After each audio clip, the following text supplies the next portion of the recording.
Ribuan netizen yang komen di Instagramnya Hotman Paris yang menanyakan apakah itu asli Peggy atau Peron. Banyak yang bertanya itu pelakunya.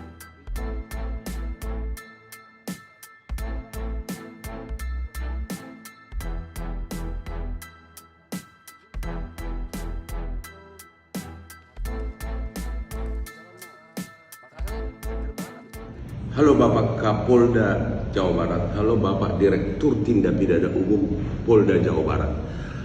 Banyak netizen senang setelah salah satu dari DPO kasus pembunuhan Vina telah tertangkap, yaitu Peggy atau Peron. Namun belakangan ini ada ribuan netizen yang komen di Instagramnya Hotman Paris yang menanyakan apakah itu asli Peggy atau Peron atau apa. Banyak yang mempertanyakan seolah-olah bukan itu pelakunya, tapi seolah-olah dibuat.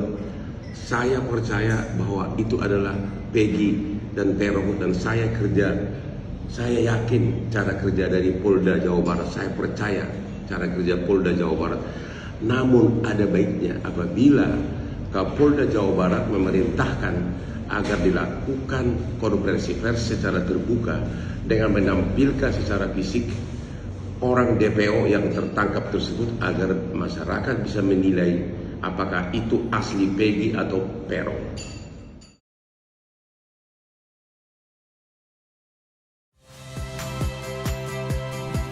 Saya Yasir Neneama. Saksikan program-program Kompas TV melalui siaran digital, pay TV, dan media streaming lainnya. Kompas TV, independen, terpercaya.